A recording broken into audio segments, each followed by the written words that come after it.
Thanks for coming in. Thanks for having me. Appreciate having you. Of course. If you would, give us some background on you, how you got to where you are, and why you're an interior designer. Okay. Should I introduce? Sure. Okay. My name is Reed Clements, and I went to Georgia Southern University, got a Bachelor of Science in Interior Design. I've been designing for 4.5 years, a little over 4.5 years now. Did not initially plan to go into design. I changed my major in college, but this was always my path. Like looking back now, I was always designing in some way or another. I always wanted to go into commercial in college. I decided that pretty quickly. I do some residential now, but in college, commercial was the way to go for me. And then I got into multifamily a couple months after I graduated, and I have my own company, and then I contract with Crosby Design Group, and that's where I get most of my commercial jobs from. Okay. Do you work with other firms outside of Crosby? Any work I do outside of Crosby, I just do on my own. I haven't worked with any other firms yet. Okay. What got you into the multifamily part? I did not have a job, and I was just looking for anything, really. Mm-hmm. And found Crosby through like a Google search and interviewed. Didn't really know anything about multifamily. And they offered me a job, Jennifer Crosby offered me to work for a week and just see what it was like before I committed to joining the team. And I loved the girls and I loved the work. And so I jumped right in. Awesome. So what happens when you're trying to get work? Are you helping Crosby trying to get awarded the jobs, or do you get involved after they've been awarded? Jennifer Crosby does all of the like business and all of that. So she goes out and she gets all the jobs. She has a lot of relationships with all of the developers and everything. And so she gets the jobs, and then we kind of have the liberty to say yes or no if we're busy or not, or if we want to take on the project, or if we have usually months before we're like free, we'll let her know if we have some availability coming up and we're ready to take on a new project. Most of the designers there are full-time working on Crosby projects. So it does feel like we are exclusive to that company, which is nice. You have a lot of project and job security with that. So are the majority of the people working there also as contractors? Yeah, we're all contract designers. Okay. That's how she has the whole company set up. Okay, cool. All right. When you're given a project, how do you come up with the scheme that you're going to be like basing your design off of? So a lot of times the client has something in mind, or depending on where the project's going to be, a lot of it has to do with the location as well as the demographic. So sometimes we'll have a project that has a very explicit concept for it. So whether it's like near an old train depot, and so it's almost like not train themed, but stuff like that. Industrial thing. Yeah. Or we've had projects in the studio where it's in like a historic area, so we're trying to include those elements in it. So a lot of times it's the location, or we know the demographic is going to be 55 and up, or it's going to be student housing, or it's going to be, fresh out of college. So that kind of can drive the design in that way. Okay. So do you work with the architecture firm more or with the owner-developer more? So fortunately, for the most part on our projects, we are contracted through the owner, but then they give us the liberty to work directly with the architect. We've had it actually the opposite on a couple of projects where we were contracted by the architect and they preferred that we go through them before talking to the developer. But usually the developer is our client and they cut themselves out as the middleman, and we can just coordinate directly with the architect, which is really helpful. Okay. Does the architect determine like how the spaces are split up and then you design based off of that, or is it a collaboration where you decide on the different amenities that are going to be offered in the building and how those spaces are broke up? We've done it both ways before. We've done it where we've gotten plans from an architect and they've already gone through the schematic phase, and so they've kind of laid everything out where it needs to be, and we'll go in there and kind of tweak it. Or we've gotten totally fresh, clean plans on the exterior shell from the architect, and we kind of had the liberty to go through and space plan it ourselves. The clients most of our clients are very hands-on, so they, a lot of the time, have their own opinion on where they want things to go, which is fine. We'll kind of work with them, and usually we'll come up with a plan and have, concept imagery, give it to them. They give us notes, feedback, whatever, and then we come back, revise it. Usually it should only be, one kind of revision round. Sometimes we're going back and editing plans months later, which can be frustrating. But for the most part, we start out with a clean shell. Okay. So, for example, the project we worked on together, WebGen, the architect didn't really have much to do with that space. Were you given kind of a blank slate to work with, and then you just coordinated with TPA on how to use that space? Yeah, basically. Obviously, there's constraints with like where the restrooms need to go, and then that can drive other things. Trying to keep like the club room and kitchen and everything closer to the pool, and the leasing at the main entry. Those are always kind of the anchors, and then we go from there. But yeah, the architect, which was Niles Bolton on that one, yeah, I believe. They just kind of give us any kind of mechanical or structural constraints, and then everything else we did the layout on that. So they basically give you code requirements, anything that's like fire marshal, building code, MEPs, stuff like that, things that you have to work around, and then you just tailor it to fit within that. Yeah, and unfortunately, a lot of times it comes after we've already done a lot of the plans, and then they'll say, "Oh, we need to drop the ceiling here because we actually have some HVAC running through or whatever." So it would be better if we could get in earlier and coordinate all of that stuff from the get-go, so that it's not the 11th hour and we're having to drop the ceilings to 7.5 feet or whatever. Mm-hmm. Yeah, I know that feeling. Trying to coordinate above ceiling stuff with the structure can become difficult, but we make it, we put an emphasis on coordinating that way up front as far as we're concerned. So we have a BIM department that gets involved and uses Revit to help design the larger MEP systems around any steel structure spaces or the trusses, and we try and make sure that we work within the boundaries of the design that's set, like ceiling heights and stuff like that, to our best ability. Sometimes it's just not possible, and so that's when you get those calls. Yeah, we got a lower ceiling. Yeah. So we did a lot of work on the amenity space there, and we're able to think outside the box. For example, that hallway that goes from the living spaces through the leasing and towards the elevator, that was supposed to have a large return duct above the ceiling, but it wouldn't fit within the truss cavity, and there was some steel to work around. So the first initial thought was to lower the ceiling so that we could get that return duct. Well, because it was such a large open space, we thought, why don't we just put a through-wall diffuser, and it'll just return air through those louvers into the mechanical rooms, and we did away with the duct altogether, and we were able to keep the ceiling height the way it was. Yeah. Do you have to deal with a lot of branding considerations when you're designing the spaces, colors, stuff like that? With multifamily, not so much. A lot of times they will drive their branding based on our design. So usually the branding doesn't happen until we're well into the construction phase sometimes. And so usually we'll send them our design development package, and they'll kind of go off of that. Sometimes we know off the jump what the general branding is going to be. So we had a project recently.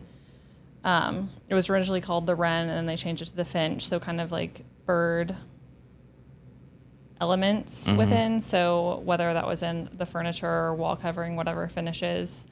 So sometimes we know that.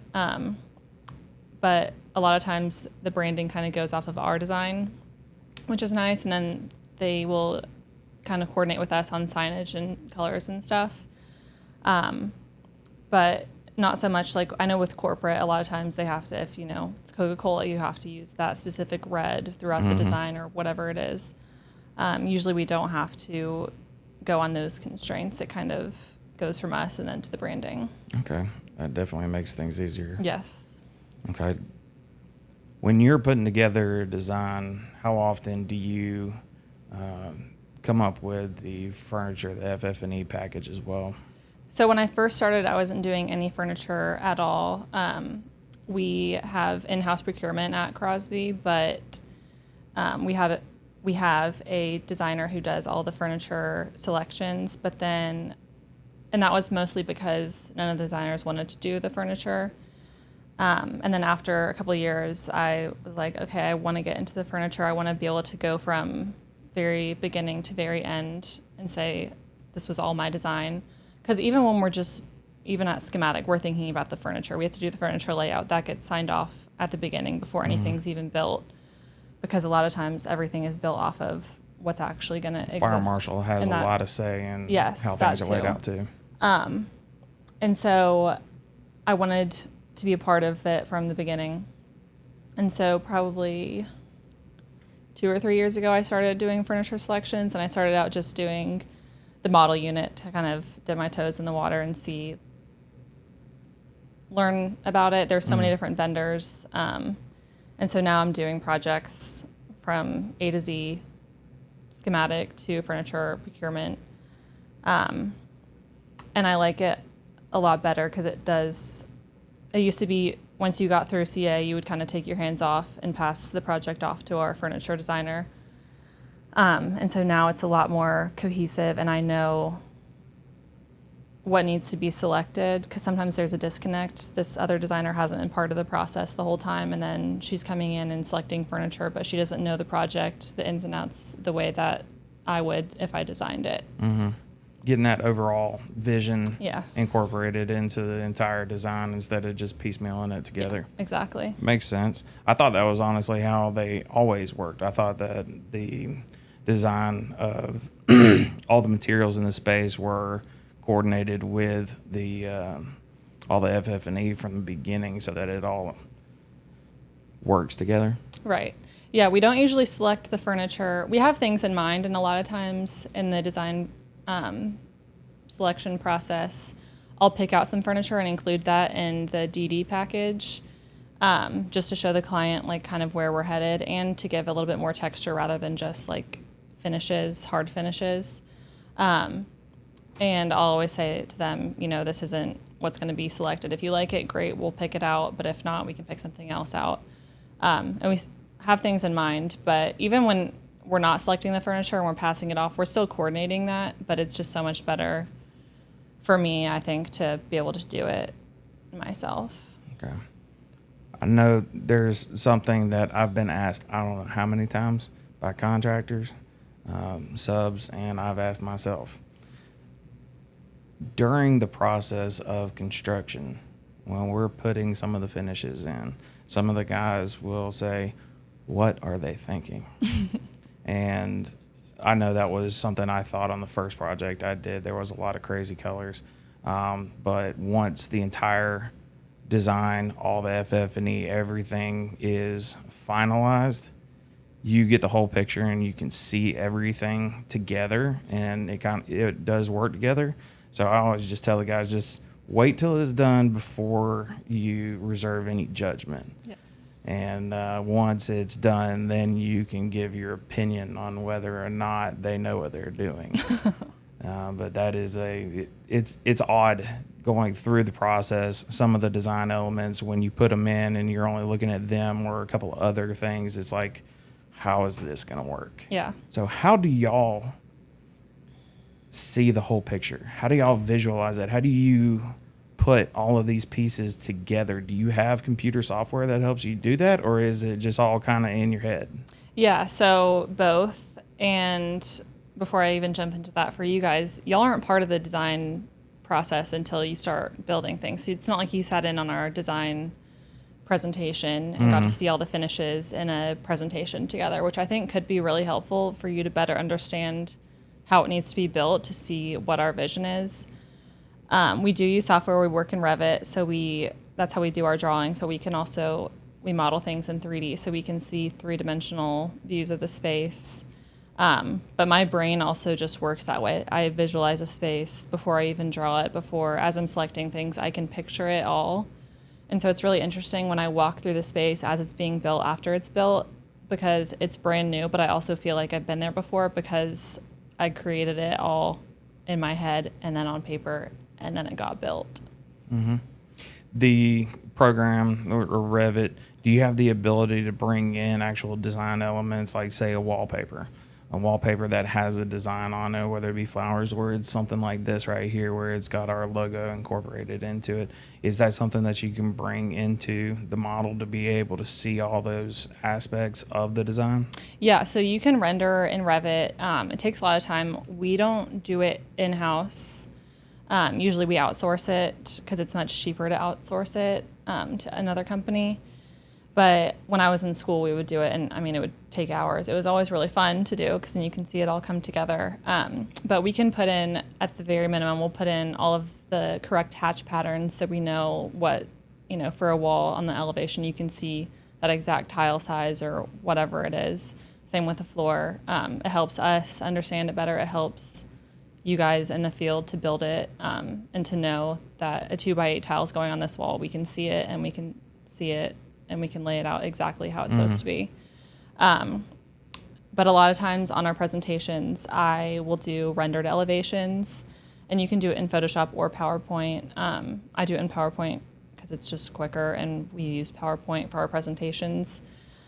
But that way I can see what it's all going to look like. The client can see, because they're not everyone is like designers where we can visualize it in our head. Most people aren't. Which I forget that sometimes. And I'm like, oh, you can't just see it. Clients, they can be apprehensive a lot about our design. And sometimes we have to say, you have to trust me. And other times you have to just go a different direction because they're never going to see what you see in your head. So that can be hard. But yeah, there's a lot of different tools that we can do. And that is available. Like, I could go in Revit and put in all the finishes and render it and see it. It just takes too much time.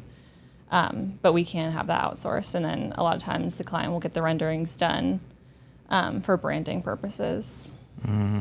Okay, what about the VE process? How does that go from y'all's end? It can go in several different directions. Sometimes we have a meeting after GMP goes out, everything gets priced, they come back, it's X amount over budget or whatever, and we'll look at it. They'll have, documents with all of the pricing so we can see what costs the most. Sometimes it can be frustrating because they just get a lump sum, or they're only telling us a lump sum. So like, the tile costs this amount, so let's cut this out. But really, we need to be more in depth than that, more detailed than that, because sometimes it's not worth it to just get rid of this one tile, or to sometimes they'll say, get rid of all of these and do something else. So there's different ways that you can find savings. Sometimes it goes smoother than others. Sometimes we're down to the 11th hour again, and they're saying, oh, we can't do this, pick something else. Or it'll get VE'd without even making us aware of it in the field, which can be really frustrating. Mm-hmm. So how would you prefer that process to go? What works best and easiest for the process as a whole to give the end user the product that they ultimately wanted? I think from the beginning, as we're making our initial selections, we always keep in mind budgetary numbers. After you do so many projects, you have a number in mind of what should go here, what we can afford. If this is a big feature wall, we can go a little bit higher. Or some clients, they don't ever want to spend money in the bathroom, so we know that. We try to keep the costs low in the bathroom for whatever finishes there are there. But I definitely prefer it after GMP comes back, to be able to sit down in person with the client and to look through all of the numbers and see where we can save, what's worth it to save. So what kind of detail do you need for that? You need like square footage number for each of the different types of tiles in each of the different rooms instead of just um, uh, an overall total number for tile for this entire space, but it's broken up into several different types.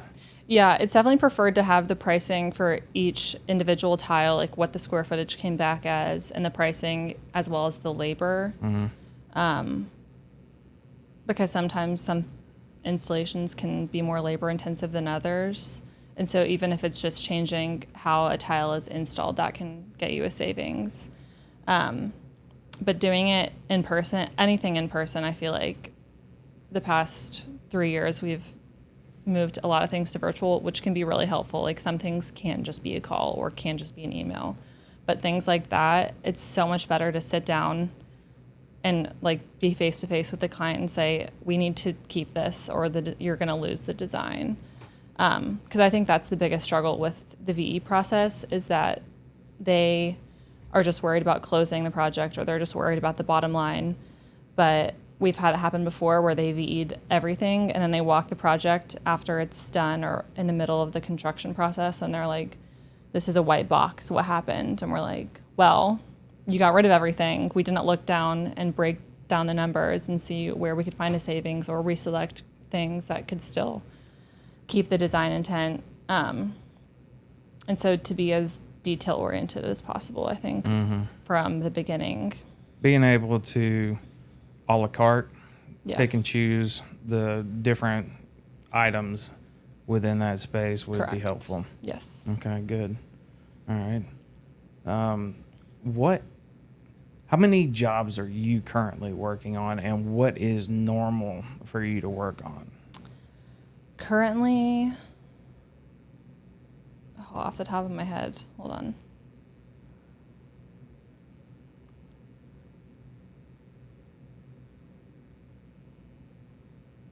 And I'm sure they're all in different phases of the process, but Oh, yeah. I'm going to say 8 that are currently requiring attention from me. And then a couple that have either been put on hold or haven't really heard anything in a while because the owner is trying to close out the project or whatever. I've had like 13 at one time, which can be a lot. Yeah. I think when I first started, I was on more because I was working with someone else on the project. And most of the time we're working on a team. I do have a few projects where it's just me, which is fine. But yeah, I think the norm is probably like 8 or 9 okay, at a time. that's Yes. a lot. And mine actually, they are all in different, I wouldn't even say different phases. A lot of mine are in CA, which is nice because they're wrapping up soon. Or in the FF&E phase, which again, FF&E and CA kind of overlap because as you're selecting furniture and going through all that coordination, the project is still being finished. Yeah. Because a lot of times we're installing and construction's not even done yet, which that's a can of worms that we can open. But yeah, it's a lot. It's hard to keep track, especially most of my projects are with the same client and the same architect. So, Y'all work a lot with NBA? Yeah. And TPA? Yeah. yeah, that's the Or majority. High Point now? The majority of my projects, I think 6 or 5 or 6 of however many I said are with them. Okay. And I've done more, like those are the ones that are current. Obviously, we completed one together with them. I've completed 2 or 3 others with them, including that one, or not including that one. So, yeah. Okay. How often do they give you a let me rephrase that. So WebGen, the amenity spaces started out as an allowance. So that was, we had to work through a lot of the pricing from the rock and then some soils and then the structure and then the MEP systems. And so there was a couple of elements within the project that they held out as allowances to kind of make the final call on once we had gotten through some of the lesser known, bigger budget items that we wanted to make sure they were able to cover. How often does that happen where you really have a big budget constraint that you have to work within? Most of the time, usually, and interiors and finishes are always the first to get cut, because they can see that savings, and it's obviously not integral to the structure to have tile on a wall. I have a different opinion on that. It's not really an opinion, it's a fact, but to me, it is important. The finishes are important. Why? Because that's what the end user is going to see and what they're going to experience. And especially with multifamily, you're trying to sell this property to someone who's going to use it. And it's not just one person who's going to use it. It's a whole mixture of people who are going to use it. And sometimes the client is just going to turn around and sell it in a couple of years. And so they don't care as much as if they're going to hold on to it. Usually if they're going to hold on to it, they're willing to spend more and go over budget, which is usually what ends up happening. But a lot of times they just say, oh, we're going to turn around and flip this in a couple of years, so we really don't care. We're kind of just checking off a list of items for our investors, and our investors only care about the bottom line, so it has to stay below this. We've done that a lot of times where we have a budget, or they just want to see budgetary numbers with our first GMP set. They'll just say, give us an allowance for tile, which is really hard to design that way. But yeah, there's always a more constructive budget than what we would prefer. Yeah. So since the process does take a long time from schematics to actual construction, especially now in the last couple of years, how much of an effect has the supply chain and inflation had on your process? So for a while, I feel like it's actually getting better, especially with furniture. The furniture lead times were like astronomical for a long time. And we had to extend our FF&E process to like a year, and now we're shortening it down to like 7 or 8 months. But with finishes, we would have to say, this is a 12-week lead time. It needs to be ordered ahead of time. Like we were even putting that in the drawings because it would happen a lot of times where we would say you need to reselect this because it's not available until this date. And that's something I think GCs and interiors need to coordinate better on from the beginning. A lot of times we don't really get introduced to each other, start working together until further down the line. And if we could all at the beginning have these conversations where it's like a lot of these finishes, just check on them. I'm not saying everything needs to be ordered ahead of time, but once you get our drawings, look into it. When you're doing pricing even, check on the lead times. But I think they're getting better a lot of times. And even I'll do it on my own. I'll just make sure, this is stocked. I don't want to have to wait on something to ship from Italy because we've had it before where it got stuck in customs. We had a slab that got stuck in customs, couldn't get it. It took so long. And then it was broken every time it showed up. Or stuck at the port or the Panama Canal, got backed up, stuff like that. Exactly. Yeah. Different tariffs. We've had to work around tariffs out of like China and get stuff out of like Vietnam or Malaysia. Yeah. So fortunately, especially being in the Southwest with carpet and tile, so much of it is stocked. Carpet, especially in Dalton, or a lot of the tile we use is stocked in Tennessee. There's a lot of plants in Tennessee that make tile. And so we've been fortunate in that we can select things that are stocked here. Every once in a while, of course, you have to order from overseas or they don't stock things here or whatever. But the lead times I think are getting better. The timelines, I know for a while lumber was a whole thing. Is that still? I mean, it's not as bad as it was. Yeah. At its peak, it was pretty bad, but it has come down. I don't know what the market looks like right now. I haven't checked on it in a long time because I haven't worked in the lumber phase of the project since we got done over there at WebGen. But I know it's not back to where it was. I don't think it'll ever go back to where it was. Yeah. But yeah, it seemed like it was almost the industry leader at the time. If lumber was going up, you could expect everything else to be going up shortly behind it. And the demand on the material was making the supply chain very difficult to deal with. But it does seem like it's getting better, and companies are starting to catch back up with the demand, able to produce the material that they're getting requests for.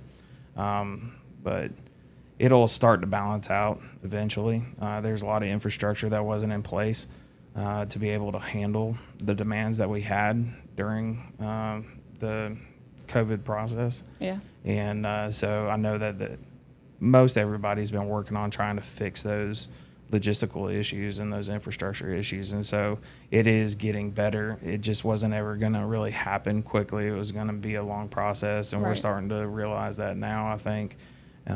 So hopefully it only gets better from here. But what else can we do as the GC to coordinate with you? I mean, obviously, if we could get involved earlier in the process and work together on, like, even if you're providing FF&E, you tell me this FF&E, several pieces of it, have a 12-month lead time, and you need to know when to order that. What's the drop dead date? And that's something that we can tell you looking at our schedule within a reasonable amount of time, because things change throughout the process. When you're talking about a 1-year lead time, some of the stuff that we have to deal with, like switchgear right now, is running anywhere from 52 weeks. And I even heard, I think it was like 85 weeks on a project for getting a switchgear. Oh, wow. To be able to power the whole building. Yeah. I mean, that's insane to have to deal with, but that's the world we live in now. Right. So other than helping coordinate with that, what would you like to see from us to help the process, help you? Like you said, and like I said earlier, just getting involved earlier on, and being able to coordinate everything. I think it's rare that we have a page turn with everyone on it, but I think they can be really helpful in person. Just everyone sit down and like look through the drawing set and really understand it. A lot of times I experience just not fully reading the drawing set sometimes. What do you mean?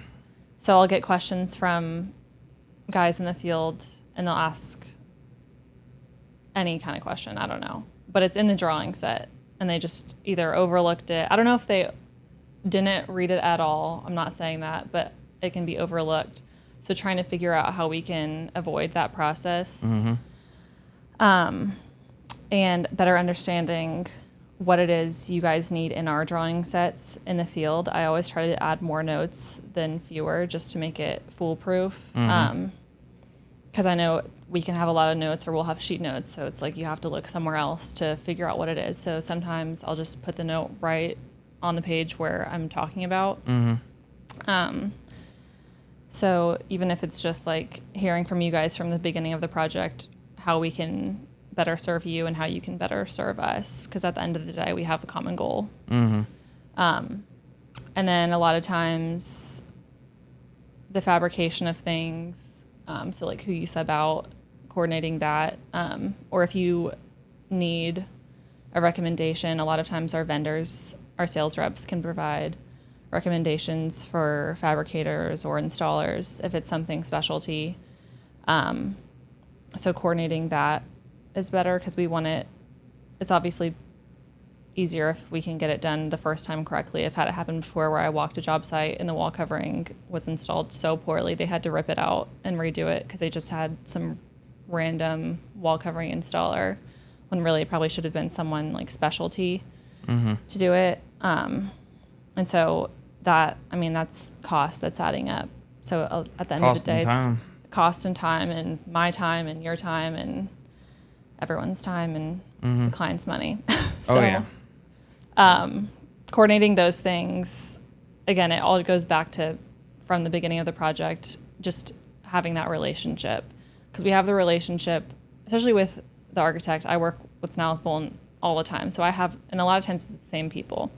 So I have that relationship with them, but it's rare that you work with the same construction team. So just getting to know them, getting to meet in person, and putting a face to the name just makes them actually a human rather than a name on a screen or an email or whoever, a voice.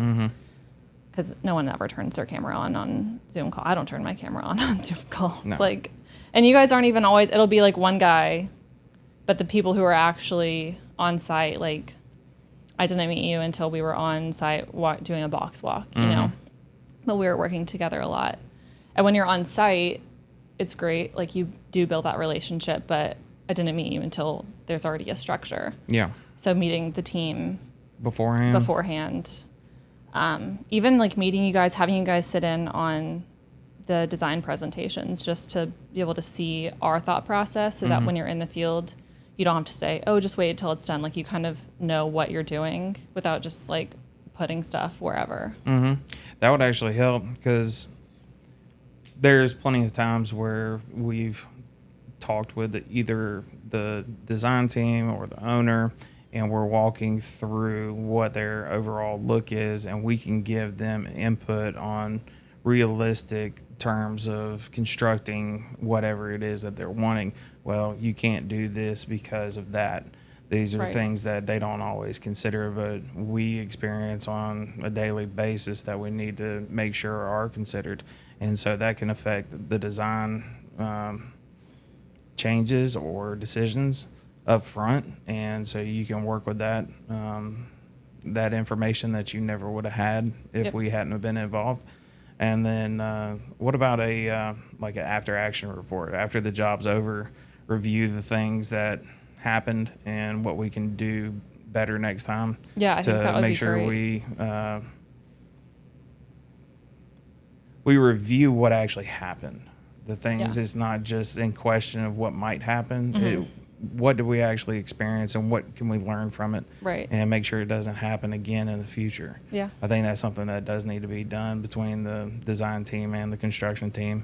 You could get nothing but value out of that. Right. And honestly, throw the architect and structural and mechanical in there. The Yeah. whole, like, honestly, everyone, like, have a lessons learned after the project. Yeah. Almost like an exit interview. We all can say what worked, what didn't work. And it's like, oh, I didn't think about that before, but I'll remember that for next time. We do that internally. I know you guys do too, where we'll do lessons learned, but it's so much better to actually hear from you, or hear from the architect, or hear from whoever. Yeah, because we're the experts in putting the pieces together. You're the expert on making sure it looks good. Telling you what to do. Yeah, exactly. Telling us what to do.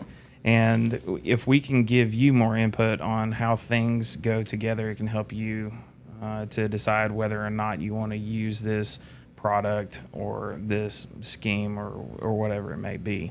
100%. Yeah. Because we draw sections, and a lot of times I'm drawing a section, I'm like, I don't know how this is supposed to be built. Like, I'm giving these drawings to someone who I expect does know, so I don't. So sometimes it is helpful to be like, to talk to you guys or talk to whoever and say, to better understand it, I want to know how things are made, how it's built, like what needs to go where, especially with mechanical and stuff, like where the closets need to go before they come in and say, oh yeah, you need a mechanical closet there. Like, I want to, from the get-go, say, oh, I know I need to have this here, or oh, I need to have this here, or there's going to be this running this way, so let me design around it. Or understanding the order of operations of how things need to go in. Yeah. Just for example,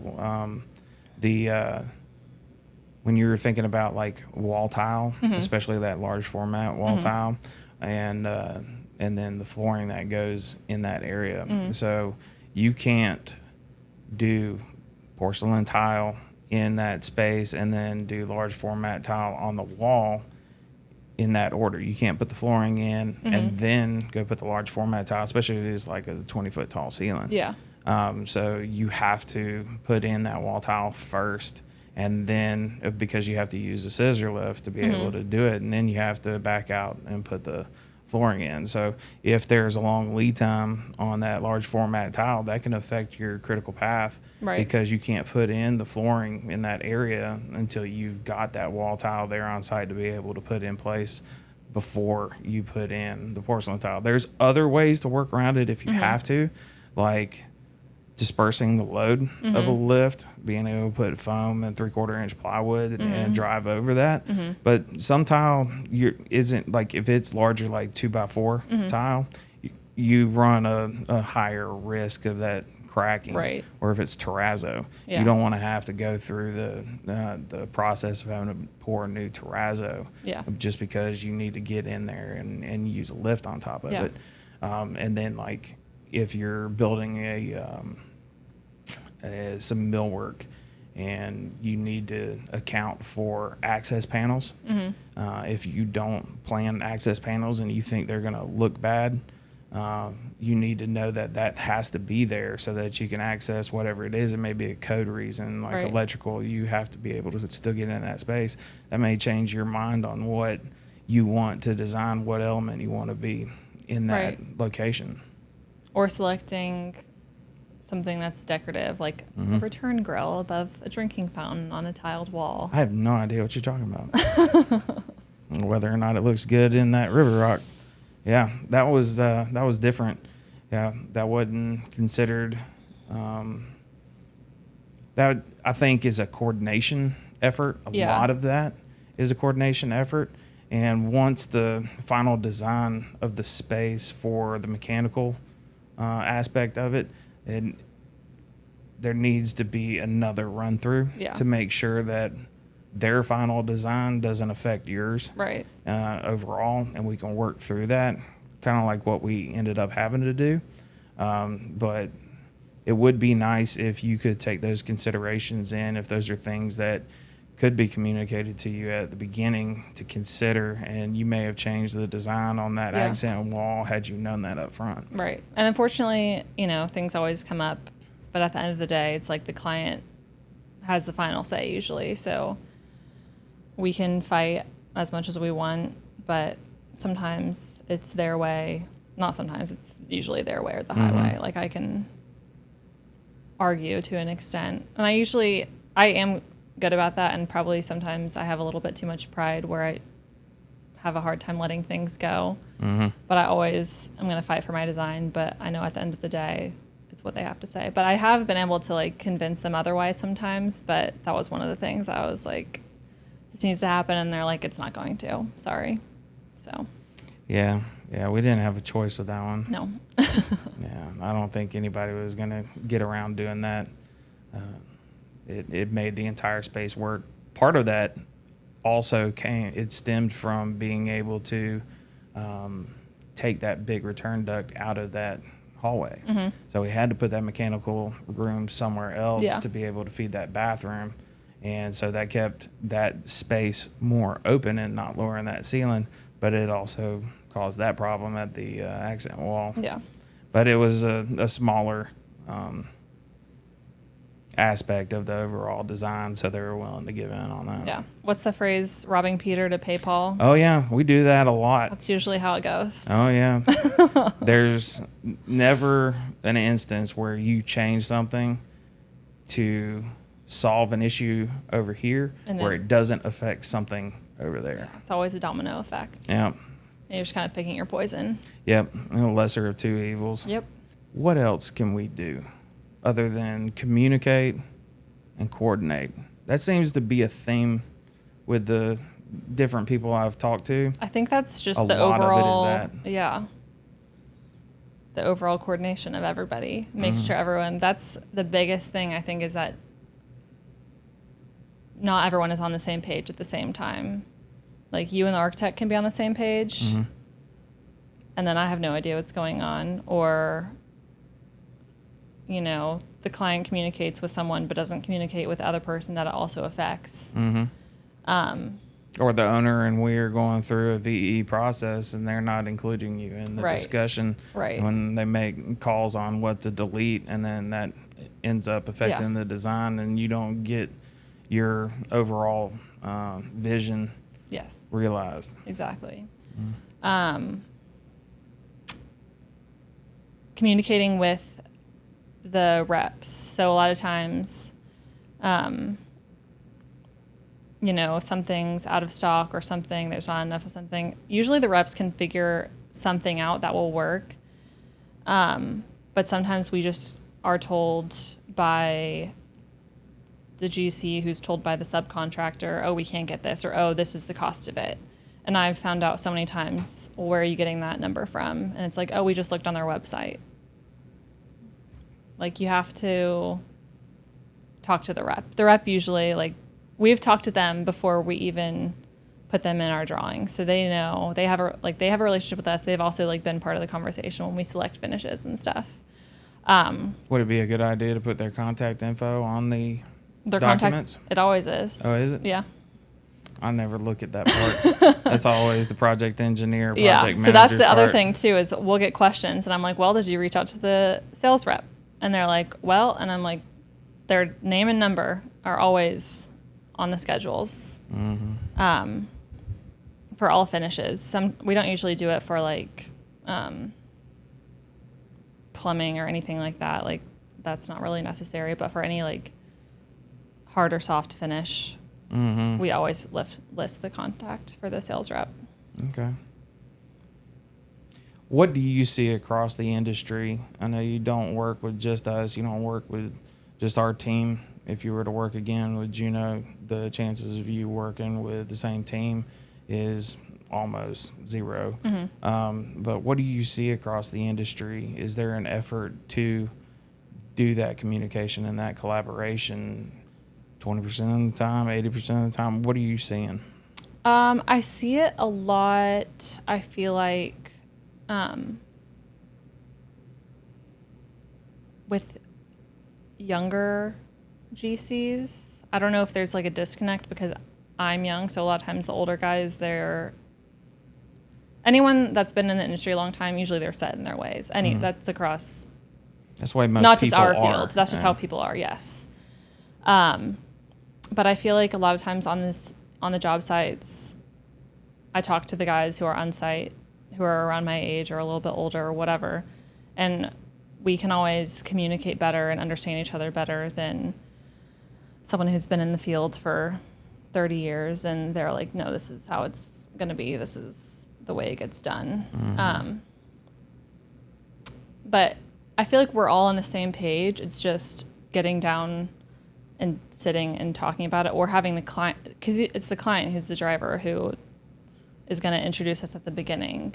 Mm-hmm. Repeat your question again, because I just lost my train of thought. Like, what kind of percentage do you see that effort being put in across the industry? Is it not much of the industry is putting in that effort to communicate and coordinate, or is it half, or is it more of it? What are you seeing across the industry? I want to say over half. Yeah, I want to say over half. Okay. There's definitely an effort there. Sometimes more so than not. Mm-hmm. Some of it, and I don't want to say this and make it sound bad, but sometimes I don't want to say a lack of respect, but it's like sometimes we get looked at as, oh, they're just the designers, or we get called decorators, and it's like we're not taken as seriously, and they're like, oh, whatever, they'll be fine. It's fine. They don't have much of a say in it. Yeah, and I'm like, I've been on site before, and we're installing the furniture, so we're like fluffing pillows, which we do part of that, but we also do construction documents, and we draw things, and we know the codes, and we know a lot.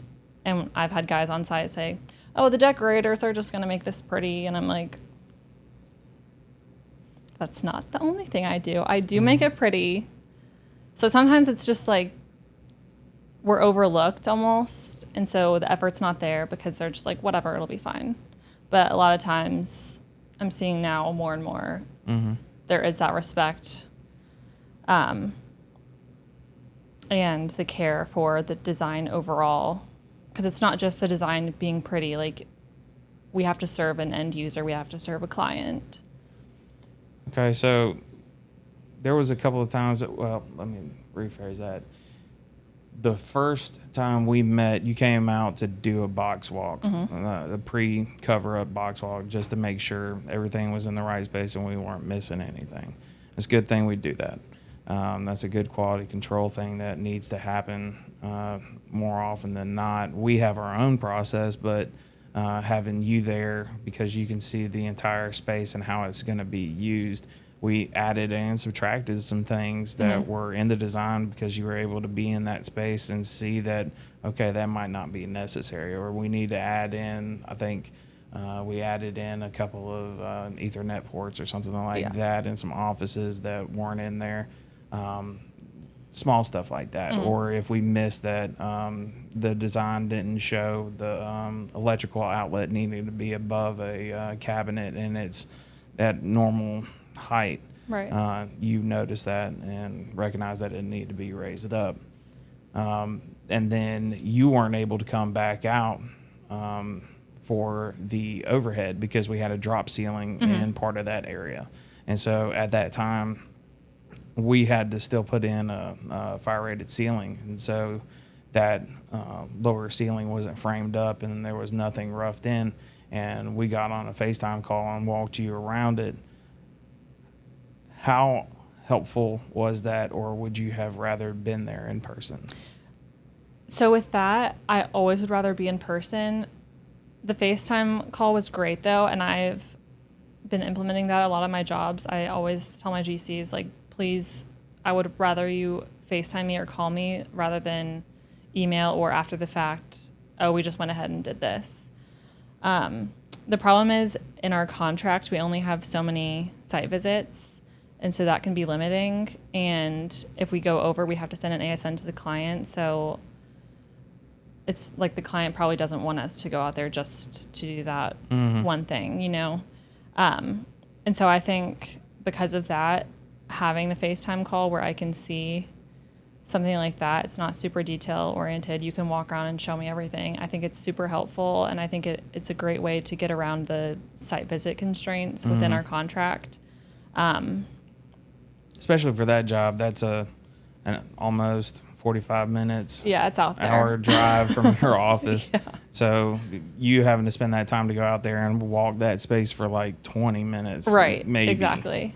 And you were able to do that in just 20 minutes and not have to leave. Yep. Yeah. It's super helpful. Like I might have opened a can of worms on another job where I had the guy calling me like 5 times a day. But I'd rather that and have it right than not. But I would like still be in bed in the morning and I'm getting a FaceTime call from my GC. I'm like, let me turn my camera off. Because y'all get on site like 7 o'clock in the morning or early, I don't know what time. 6:30. Early. I'm not up or I'm just waking up.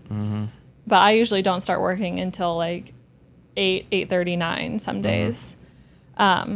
So that was funny. But I'm like, you know what? I'd rather him call me and ask the question, even if it's just one little question. But he wanted to make sure it was right, and I really appreciated that because sometimes it doesn't happen that way, and then you walk after the fact, and then it's added work, or they have to go back and change something. And I know you guys don't want to do that. I don't want to tell. I hate telling you guys that you have to go back and redo something. Why? I feel bad. It's not fun. But I want it to be done right, so I will tell you to do it. But it's not. I always feel bad. I'm like, don't hate me, but gotta redo this, or this isn't right. It has to be this, or whatever.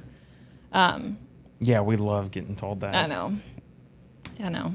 Everybody loves being told that they're wrong, but or they didn't check something. I mean, I know I'm wrong a lot of times, so I'll do it. I'd rather be told and be able to fix it, and then go forward than just keep living my life doing something wrong. Doesn't mean we're not going to say, are you sure you just can't live with this? I know. There's always a little... I do enjoy that on site. Like, I feel like we always have a little bit of a banter between you guys and me. But that usually comes from a place of respect. And well, creating that relationship is important to making sure that the project goes well. Exactly. If you were in that relationship up front, then it's going to be nothing but arguments and resentment throughout. Yes, and it will reflect in the design, in the finished product. Oh, yeah. All right. Well, I don't have any more questions, but I appreciate you coming out here and talking to me. Thanks for having me. Yeah.